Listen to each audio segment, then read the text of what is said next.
Dreamliner. അത് ഒരുപാട് features ഉള്ള സേഫ് ആണെന്ന് കരുതിയിരുന്ന ഒരു വിമാനമാണ്.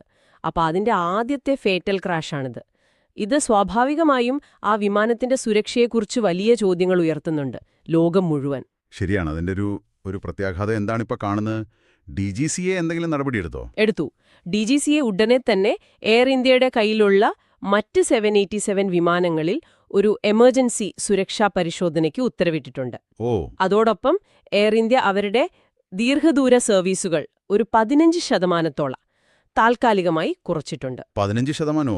അത് കാര്യമായ കുറവാണല്ലോ. അതെ, ഇത് ഇന്ത്യയുടെ വ്യോമയാന ചരിത്രത്തിലെ ഈ അടുത്ത കാലത്തുണ്ടായ ഏറ്റവും വലിയ ദുരന്തങ്ങളിലൊന്നാണ്. പതിറ്റാണ്ടുകൾക്ക് ശേഷമാണ് ഇത്രയും വലിയൊരു സംഭവം.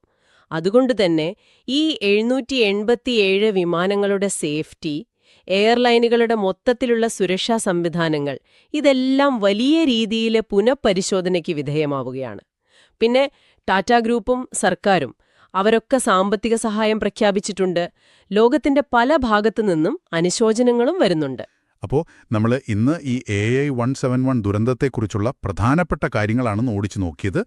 അപകടത്തിന്റെ ഒരു സ്വഭാവം, വലിയ തോതിലുള്ള ആൾനാശം, പിന്നെ ഈ നടക്കുന്ന അന്വേഷണം, പ്രത്യേകിച്ച് ബോയിങ് 787ന്റെ സുരക്ഷയെക്കുറിച്ചുള്ള ഈ പുതിയ ചോദ്യങ്ങൾ, വ്യോമയാന രംഗത്ത് ഇതുണ്ടാക്കിയ ഒരു ഇളക്കം, ഇതൊക്കെയാണ് നമ്മൾ സംസാരിച്ചത്. വിദ്യയാണെങ്കിലും എത്രയൊക്കെ സുരക്ഷാ സംവിധാനങ്ങൾ ഉണ്ടെന്ന് പറഞ്ഞാലും ഇത്തരം ദുരന്തങ്ങൾ സംഭവിക്കാമെന്നത് ഒരു യാഥാർത്ഥ്യമാണ്.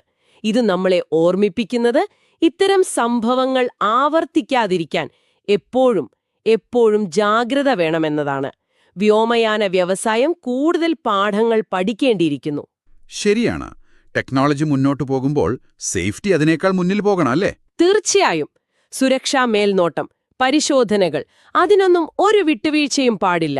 ഒരു ചെറിയ പിഴവ് പോലും എത്ര വലിയ ദുരന്തത്തിലേക്കാണ് നയിക്കുക എന്നത് നമ്മൾ എപ്പോഴും ഓർക്കണം.